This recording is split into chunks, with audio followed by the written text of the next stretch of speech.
Waalaikumsalam warahmatullahi wabarakatuh. Alhamdulillah, salatu wassalamu ala rasulillah sayyidina wa nabiyina Muhammadin wa ala alihi wa sahbihi wa atba'ihi wa man jahada bi sabilihi wa man sara ala nahjihi bil qiyam wa rabbi shrah li sadri wa yassir li amri wa hlul 'uqdatam min lisani yafqahu qawli. Allahumma inna nas'aluka al-huda wa al-tuqa wa al-'afwa wa al-yasir.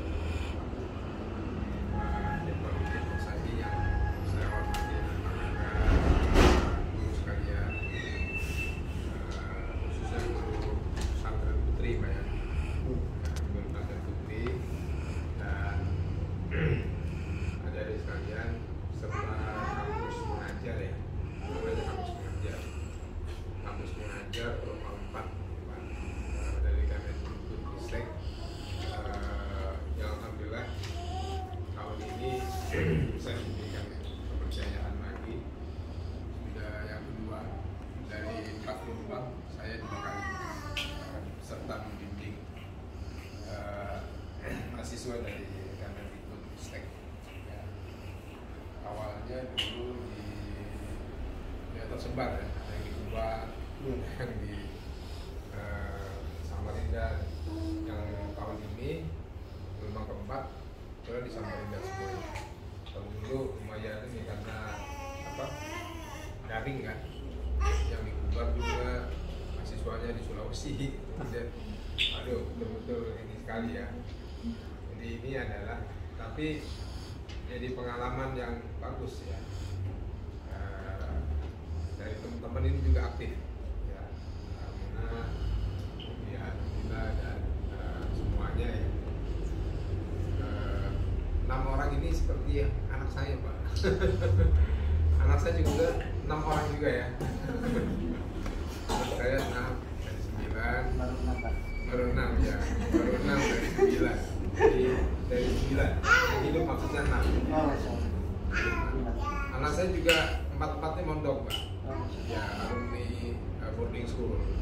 Ya, yang pertama di Subang, kemudian di boarding school di Turki, kemudian yang kedua di Al-Kafi, kemudian yang ketiga di Al-Kafi juga, yang keempat di Al-Tafiz di mana itu? Di Bogor. Namanya memang Al-Tafiz ya. Namanya Al-Tafiz. Dapat 25 juz lah. Tapi 4-4-nya nggak ada di Samarinda. Udah di luar semua.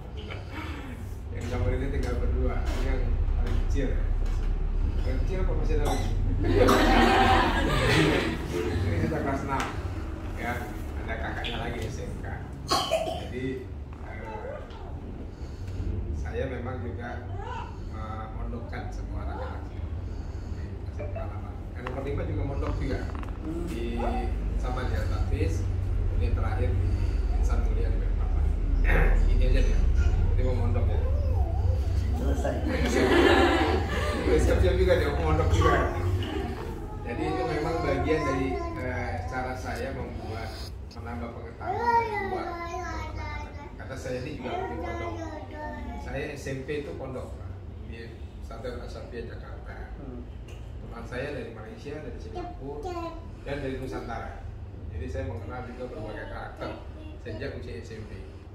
Anak Sumatera, anak-anak Jawa, anak-anak Kalimantan, anak-anak Papua, anak-anak NTT.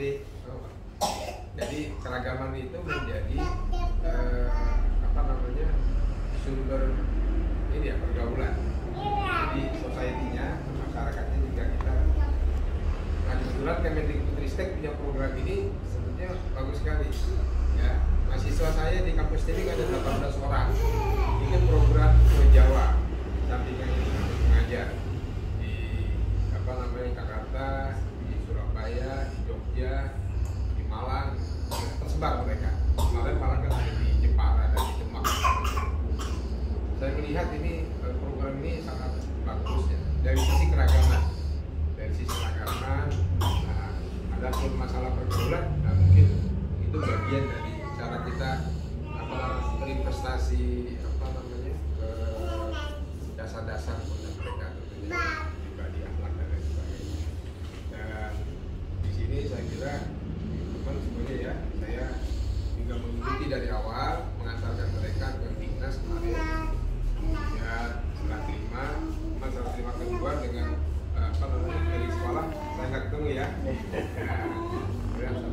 tapi ada Mas Buket gitu ya. Buket ini juga dia orang NTT tapi kelahiran sini gitu ya, keluarganya di sana. Orang NTT yang nggak pernah kenal kampung gitu ya. Itu Mas Buket gitu ya.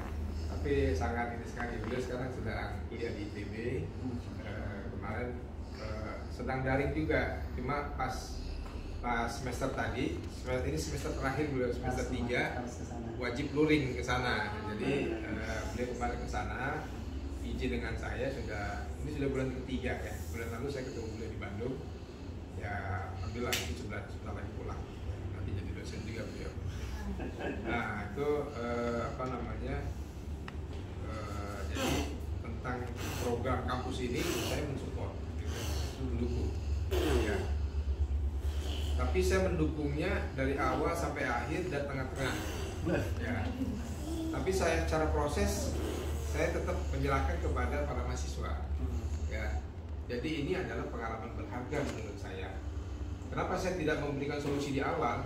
Supaya teman-teman mengerti bagaimana proses belajar mengajar itu tidak mudah memang.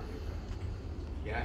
Karena saya salah satu mengambil pendapatnya mazhab Syafi'i itu, kalau Anda tidak bersusah-susah di waktu muda, maka bersiaplah menangis darah di masa tua nanti.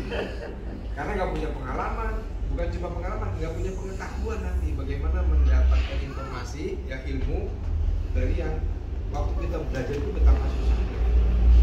Ya, saya merasakan 3 tahun mondok itu menurut saya luar biasa. Karena saya sekolahnya juga 2, sekolah pagi, sekolah agama, siang umum. Jadi dibalik sama Pak Kiai waktu itu. Bukannya pagi sekolah umum, siang sekolah agama, enggak. Pagi sekolah agama, siang justru sekolah umum. Malam wajib jam 3 jam 4 itu subuh wajib ada di masjid. Gitu.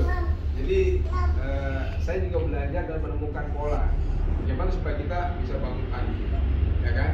Bukan cuma bisa bangun pagi, bisa bertahan duduk melotot gitu. Karena harus mendengarkan ceramah dan ngaji, gitu, baca kitab di hadapan kita ini kita harus bawa. Ya, dengan segala dinamika ya, teman-teman ada yang ngumpet di kamar mandi, nggak keluar, nggak ke masjid, ya, macam-macam lah gitu. Kita tahu lah kehidupan asrama itu kayak apa gitu. Ya, kadang-kadang ingin makan nasi goreng malam nggak punya uang, itu kami sarung gitu. Tapi kalau di sini kan ketat ya, nggak bisa keluar ya. Itu kalau saya kebetulan karena di pondoknya di kota Jakarta, di kampung, hanya asrama ya segini aja mungkin kira-kira 10 kali 20 lah. Tapi luarnya kampung. Jadi tukang nasi goreng lewat ya jadi mati gitu. Gitu. Ya. Tapi saya waktu itu kalau saya ini sedih juga ya. Bayaran saya waktu itu 25.000, uang makannya 25.000, uang jajan saya juga 25.000. Jadi 75.000. Padahal ayah saya itu punya anak 13. Saya mikir gimana menyekolahkan gitu. Jadi 75.000 di tahun itu. Saya ini generasi tahun 80-an nyantri waktu itu mondoknya. Jadi 75.000 saya nggak habis pikir gimana cara itu. Padahal waktu itu saya dibelikan, karena saya salah satu kesayangan guru saya, dibelikan sandal harganya 25.000 juga. Itu masya Allah, berarti sangat berharga sekali gitu. Ya saya mengingat sangat ini sekali gitu.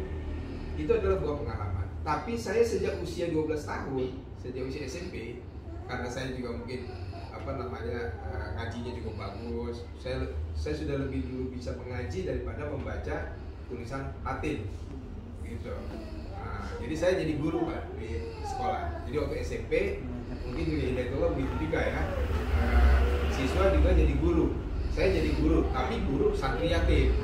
Jadi waktu itu ada 1.000 santri yatim.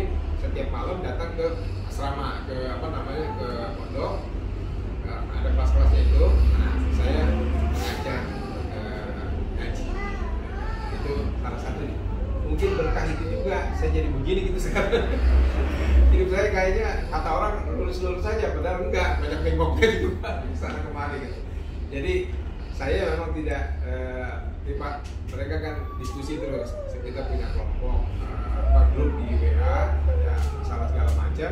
Saya tidak memberikan solusi di awal supaya teman-teman ini tahu bagaimana menemukan solusi sendiri, ya, menemukan juga inisiatif dan pola pikir sendiri, menemukan dan sebagainya. Baru nanti saya juga sengaja menyempatkan hadir pada hari ini.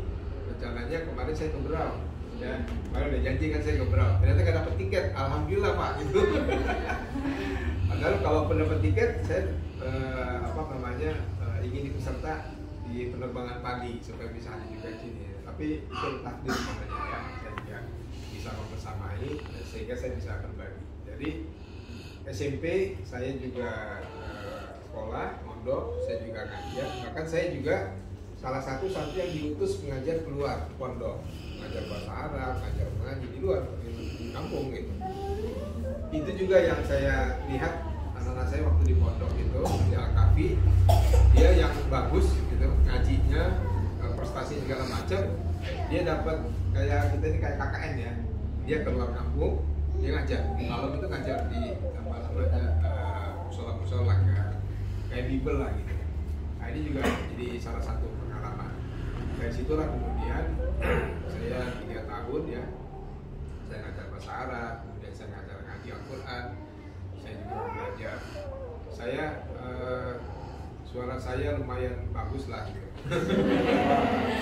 Karena saya pernah berguru dengan gurunya Kiai Muhammad Zainal. Jadi sama ya. Jadi saya satu guru atau ilmu sama Kiai Muhammad ya. Beliau pernah belajar qiraat juga di situ, saya belajar qiraat di situ sama guru saya, kemudian ya banyak lagi yang pengalaman. Dan saya tahun itu menerima beasiswa komputer, belajar komputer pertama. Jadi di Indonesia ada punya lembaga khusus pertama dulu namanya Pak Yusuf Pandi. Beliau punya khusus sebesar komputer pertama di Indonesia. Ya, saya salah satu yang diberikan beasiswa karena saya berprestasi di pondok. 2 orang dengan teman saya direkomendasikan belajar komputer, dapat kursus waktu itu. Kalau sekarang ini Office ya, Word dari DOS dulu, DOS, Word, Lotus sama IBS 5 sudah 4. Kalau sekarang kan Windows, Word, MS Word, Excel sama PowerPoint ya. Itu PowerPoint nggak ada, IBS 5 sini pemrograman. Nah itu jadi pengalaman saya. Sampai di SMP itu saya sudah bisa bikin radio. Orang senang ya dari masih SMP bikin alat, tiba-tiba bunyi gitu. Wah ini radio mana nih langsung. Wah itu senang sekali gitu. Dari situ ternyata kenapa saya masuk ke dunia komputer, padahal itu bukan pilihan saya. Ya. Tapi takdir saya, lebih tepatnya bukan pilihan saya tapi takdir saya. Karena saya daftar di 20 perguruan tinggi, alhamdulillah nggak ada yang diterima. Diterimanya di Gunadarma, di komputer itu. Dan itu adalah pilihan terakhir. Saya cuma lihat orang-orang itu kok ramai di situ, ya saya ikut daftar lah. Ya, atau udah dikasih bekal sama orang tua, peluangnya silakan daftar di mana aja. Nah, saya juga alhamdulillah dapat orang tua yang luar biasa. Pas saya mau kuliah itu kalimatnya sangat bagus sekali. Sebab 2 tahun yang lalu sebelumnya itu kalimatnya ke kakak saya, kamu boleh kuliah, syaratnya sebulan bayarnya cuma 300.000. Tapi pas saya silakan pilih kuliah di mana aja gitu. Nah, saya senang banget gitu. Artinya itu takdir gitu. Saya nggak lulus di mana-mana, saya sudah datang di 20 perguruan tinggi, tapi lulus di sini. Akhirnya ketemu. Saya bidangnya S1 dulu teknik komputer, atau tadi kan terlalu soman lah.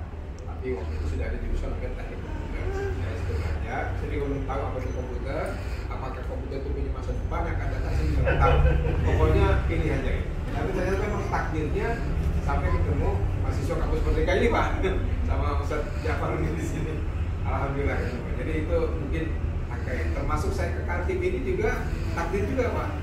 Ya, saya punya anak pertama berusia 6 bulan dapat tawaran dosen tamu di sini. Jadi saya ke Kaltim ini dulu dosen tamu 98 sebelum formasi.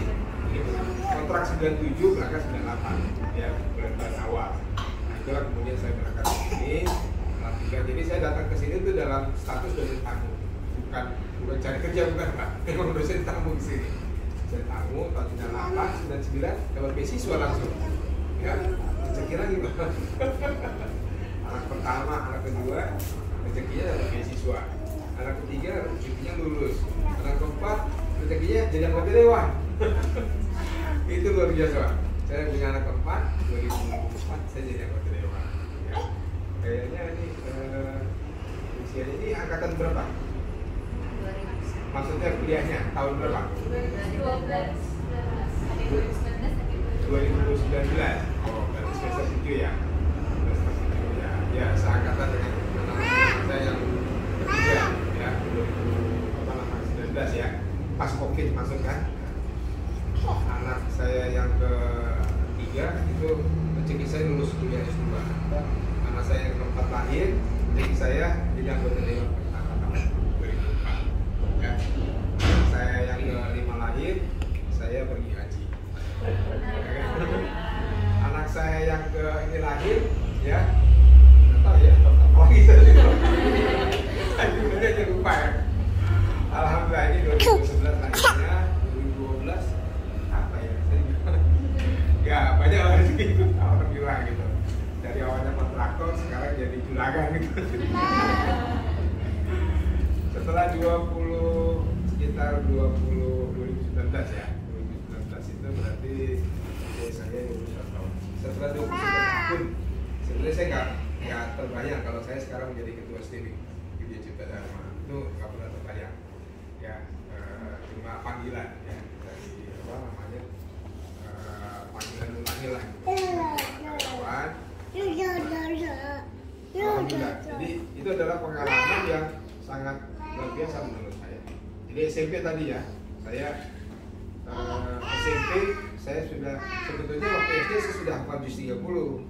Dulu kan belum ada kewajiban tahfiz ya. Tapi saya sudah juz 28, juz 29 sudah di SMP itu. Ya, makanya saya cukup dekat lah dengan keluarga Pak Kiai gitu ya. Artinya apa namanya? Jadi ya intinya karena apa namanya, saya selalu mengejar prestasi ya. Dan saya juga kebetulan punya hobi matematika, mungkin karena itu ya, selalu nggak puas gitu ya, selalu nggak puas. Saya mengajar matematika sejak kelas 4 SD karena saya menjadi guru les bagi teman-teman. Makanya saya 12 tahun SMP juga jadi guru. SMA saya juga menjadi guru karena di rumah itu punya sekolah, ayah saya itu sekolah. Jadi saya lahir dalam keadaan menjadi seorang pendidik, punya sekolah. Sekarang saya tersisa 8 bersaudara, semua saudara saya itu punya sekolah di masing-masing. Itu memang gen pendidik ya, jadi gitu. Nah, saya di Samarinda tahun 2004 pernah merintis namanya Baitul Quran Foundation. Targetnya melahirkan 1000 hafiz Quran. Ternyata tahun 2007 itu saya disodorkan diminta menjadi ketua BKPRMI Kota Samarinda dengan jumlah ustadz saja 1.700 ya. Jadi saya bilang mungkin ini takdir Tuhan, saya disuruh membina ustadz bukan cuma melahirkan 1000 tahfiz ya, 1000 orang tahfiz, tapi juga ribuan santri BKPRMI itu sekitar 12.000 sampai 16.000. Dulunya jumlahnya 1.700. Jadi takdir Allah bertemu, saya membina mereka, saya juga mengendorse itu bagaimana proses supaya dengan saya memberikan apa namanya penanaman ya, jangan mengharapkan insentif ya, apalagi ini lagi ramai insentif kan, pasti kecewa saya bilang gitu. Yang saya infokan adalah yang pasti insentif itu dari Allah, itu pasti insentifnya. Yang sampai karena nggak dapat insentif nanti ngutung demo segala macam gitu kan, rusuh gitu, jangan ya, karena insentif itu sudah pasti dari Allah ya.